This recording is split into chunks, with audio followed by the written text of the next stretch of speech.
You're watching KLTX, Channel 15, serving the city of Lufkin.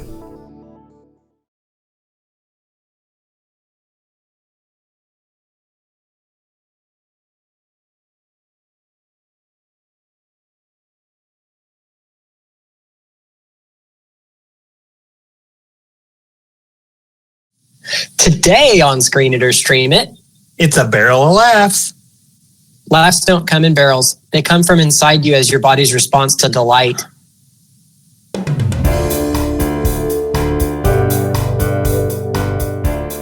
All right. Yeah, whether your laughs come in barrels or a chortle from within, that's what we're talking about today because, man, this quarantine business, and it's loosening up, and we're glad, but you still have to do all this being safe and wearing masks, and really there's just a lot of worry, so we thought it's time for comedies. Well, we were trying to go through feel-good movies, and especially in this quarantine time, and if there is a feel-good category, it's got to be comedies, and that made it really hard to narrow down. So you'll have to forgive me here. I kind of broke them into categories, and I have my top 5 categories with some recommendations in there. And okay.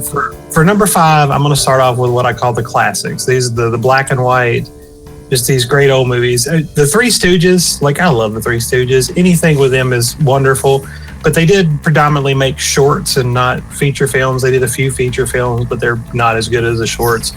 Laurel and Hardy, Abbott and Costello, any of those groups, just really, really funny and made back in a day where everything is kind of gentler and more heartwarming. You've got the Marx Brothers. Some of their stuff is hilarious. I particularly like Duck Soup. But I'm going to go even further back than that and go to silent films. And of course, you got, Charlie Chaplin with a thing like Modern Times is probably his most famous role. But even better than Charlie Chaplin, I like Buster Keaton. And I like Buster Keaton especially in The General. And that's going to be my recommendation, my number 5. It's just this wonderful story of a Civil War train engineer. His train gets stolen by spies, and he's got to try to get the train back, and his lost love is on here.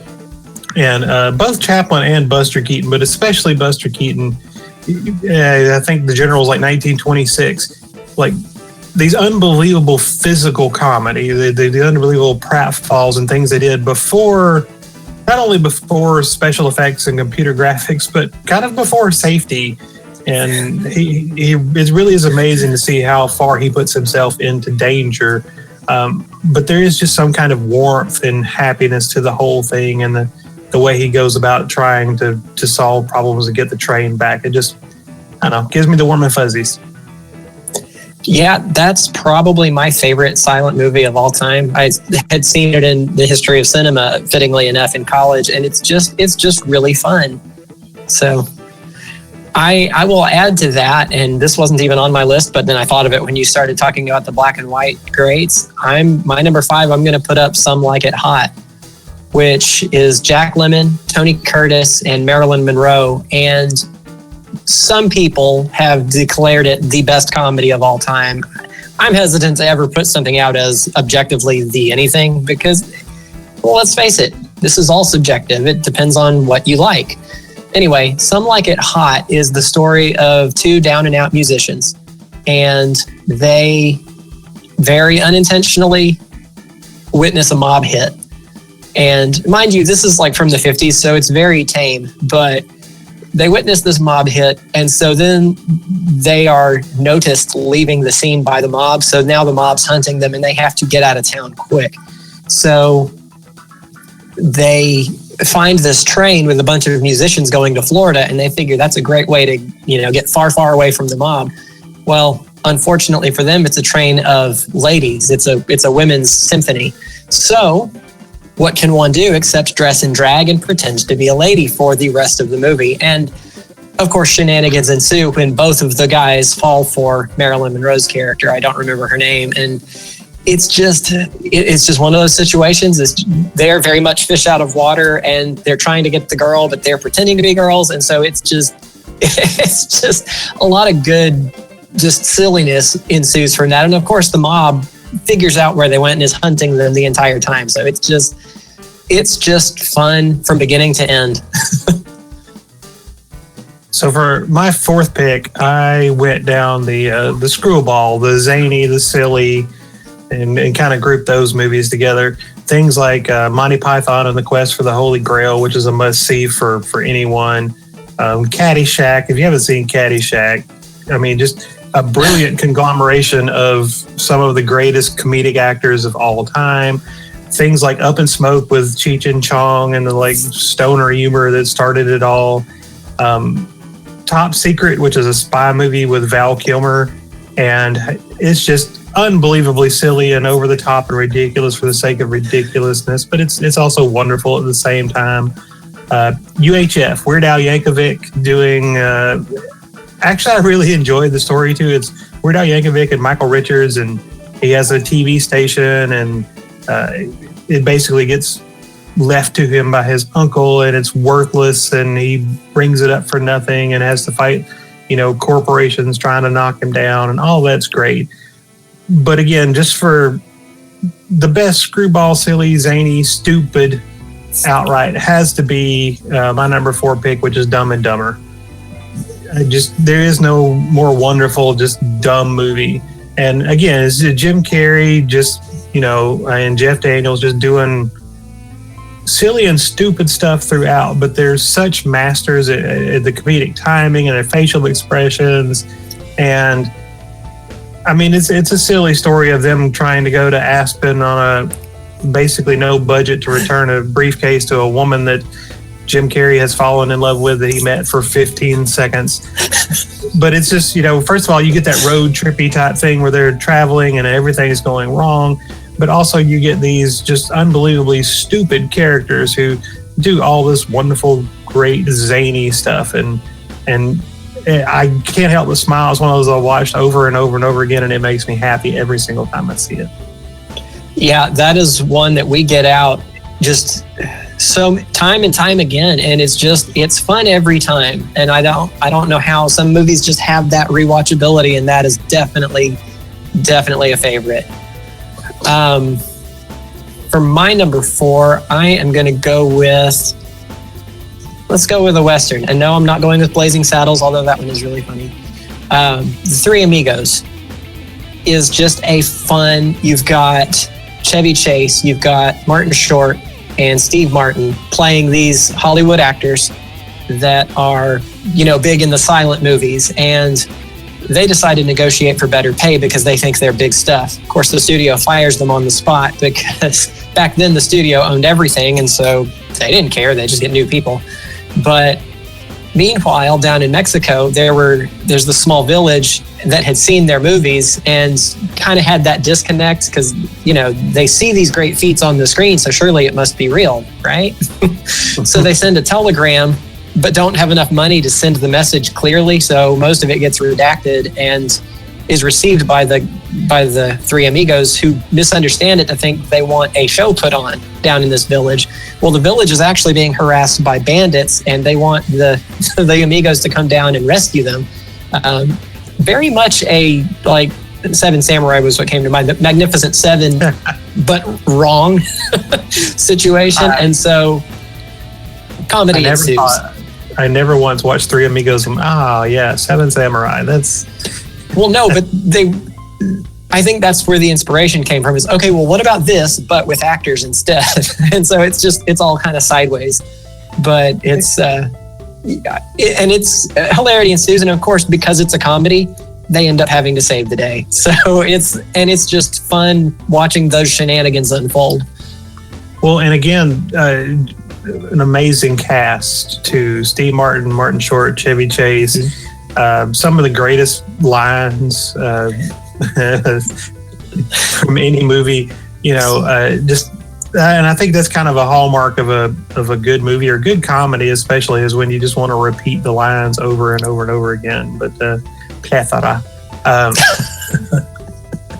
Yeah, that's one of my all-time favorites. I've watched that an absolute ton, and it was actually going to be in one of my lists here in a second. But, So for my number 3, I have the spoof movies, or the what are we going to call them? Not necessarily has to be spoofs, but a movie paying homage to other movies, but at the same time also kind of making fun of them. I guess spoof fits, but there have been a bunch of these that came out more recently that were absolutely horrid and terrible. They were not good at all, and the genre has kind of died off because of that. But movies tend to be cyclical, so they'll come back around. But I'm thinking more along the lines of things like Naked Gun with Leslie Nielsen, where he is based on a TV show, Police Squad, but there's several of the Naked Guns, and it's hilarious, just stupidity, but it's kind of making fun of the cop movie, the Dirty Harry type stuff,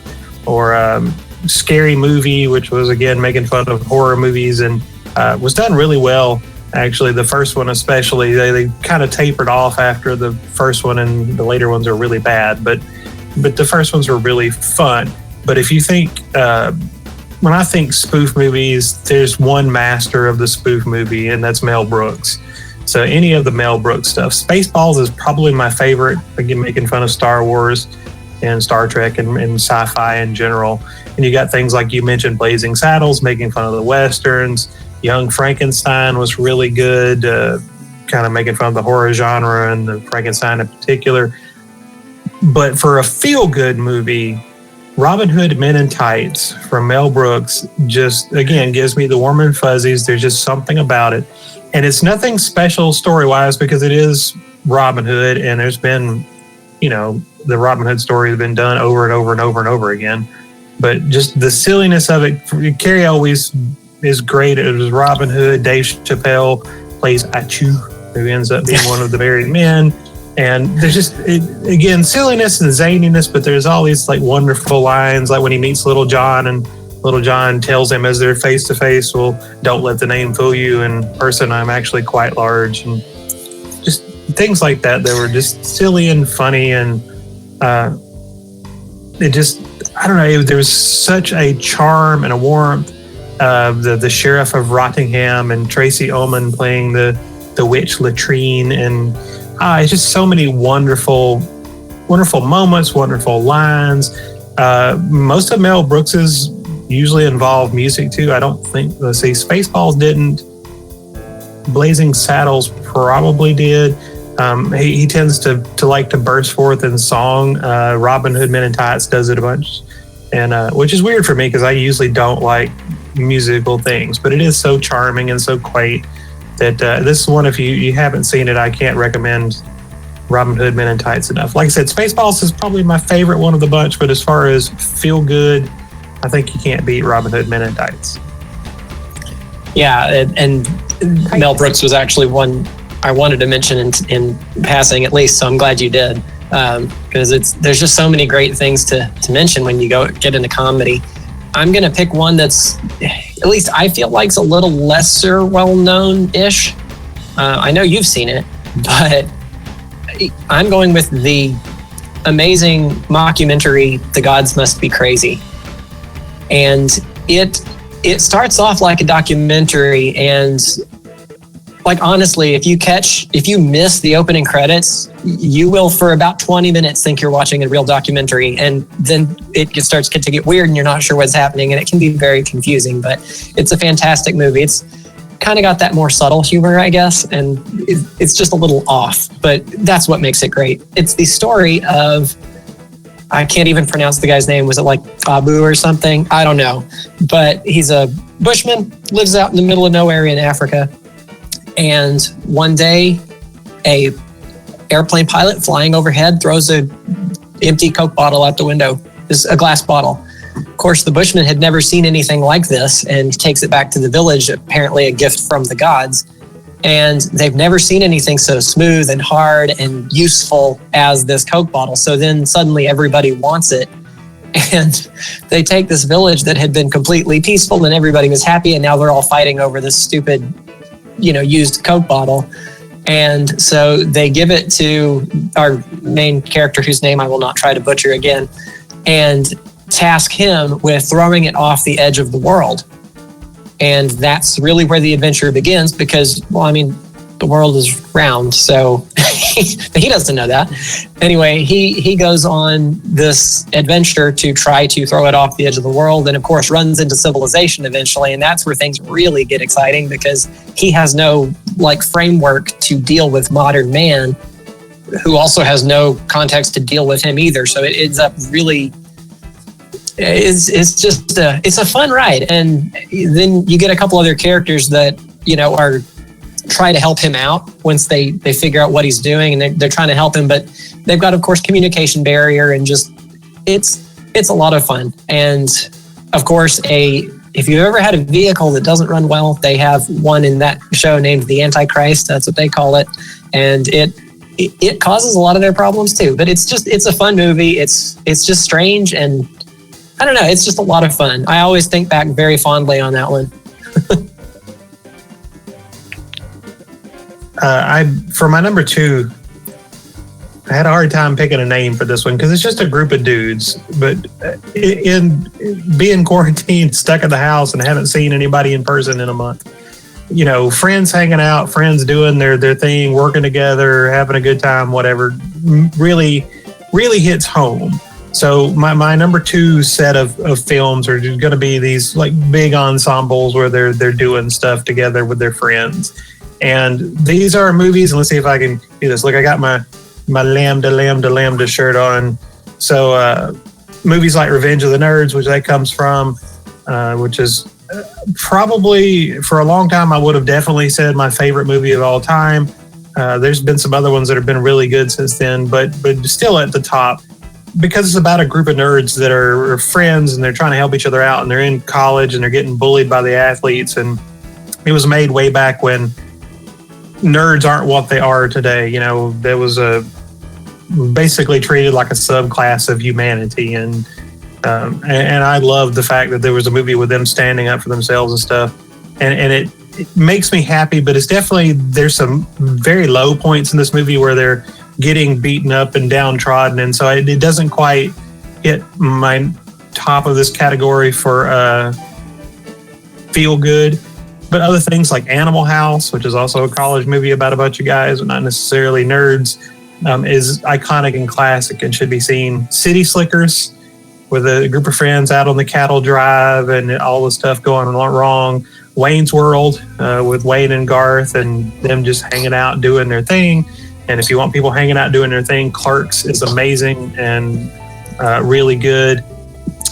Super Troopers, which could have fit into the screwball category, but Three Amigos, this was going to be in my chunk here for Three Amigos, because you had the 3 actors who were still trying to keep things together. Ghostbusters, while they may have been work associates at the first, they really kind of become friends and a family, and it's just a great movie together. But my number 2 and my pick for this category is going to be Bill and Ted's Excellent Adventure. This movie, without a doubt, just puts a smile on my face and makes me happy. It's Keanu Reeves plays Ted. Bill is played by Alex Winter. You've got George Carlin plays a big role as Rufus. He's kind of their like spirit guide through the whole thing. And in this movie, they are 2 kids that are and they're like teenagers when this movie was made. It's been a while, but they're 2 kids. They are supposed to, in the future, going to create a band whose music unites the world and brings world peace, except in the current time, which in this time was the 1980s, they're getting split up because Ted's dad is going to send him to military school because he's going to fail out of high school. And so they send George Carlin from the future to the past to help them write their history report. And he gives them a time machine that looks like a phone booth. And they travel through, they go meet Socrates, they go meet Billy the Kid and Lincoln and Sigmund Freud and Beethoven and Joan of Arc and Genghis Khan. And you get this, so you get this adventure movie with them traveling. You get this wonderful, exciting adventure, but also they're kind of stupid and they're okay with that. You know, they're kind of the male version of Valley Girls, I guess would be the way to put it. And it's just so much fun. And this is one of those where you have to have a conflict in a movie to really be a movie. But even the conflict is just them trying to get this report done. So it's just smiles all the way through.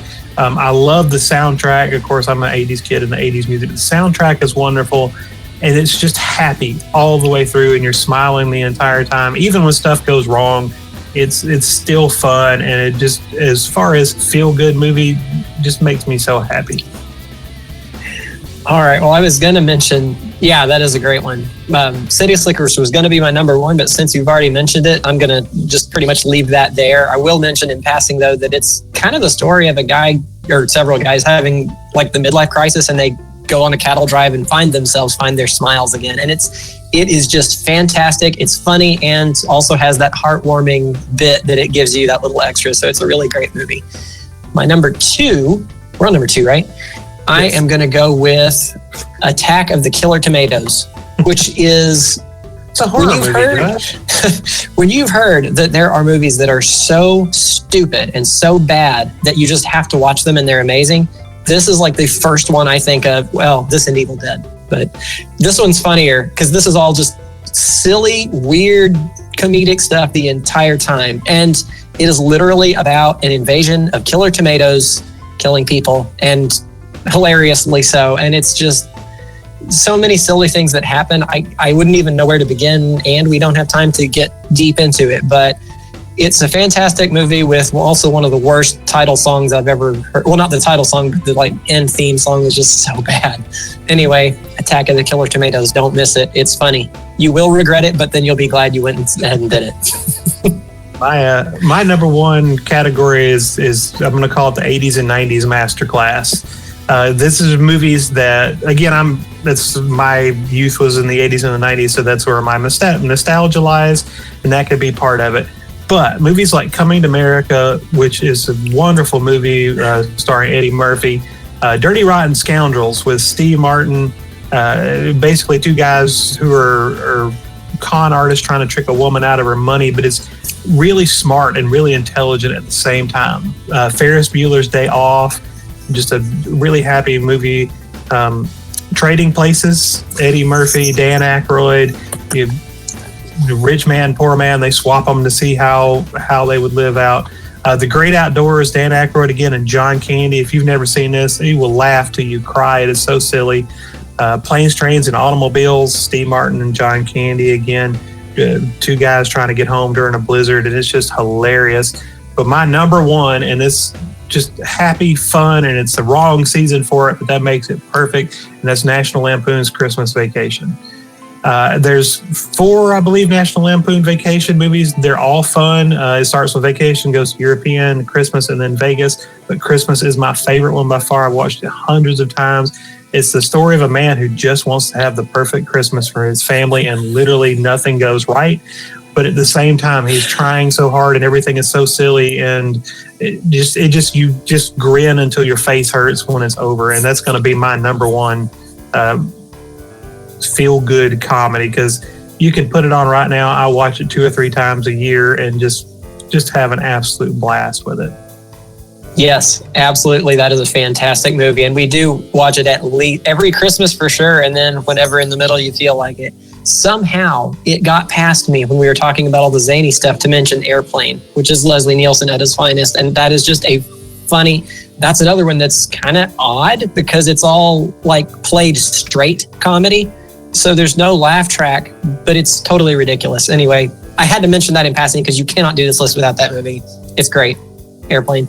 My number one pick, though, because you got City Slickers, and I was going to do that one because I just love it. It's great. So that bumps up Crocodile Dundee, which is a classic fish out of water story. And that is one of the great things for comedy for me, is a fish out of water, because that just, you've got these guys that are like, normally they're fine, they do their thing and they're right, but you put them somewhere they don't belong and just hilarity ensues. And in this case, it's the story about this reporter who goes to cover some story about this guy in the bush, Crocodile Dundee, out in Australia. And I love the story. He was attacked by a crocodile, drug underwater, leg torn clean off, and he crawled back to town. It's great.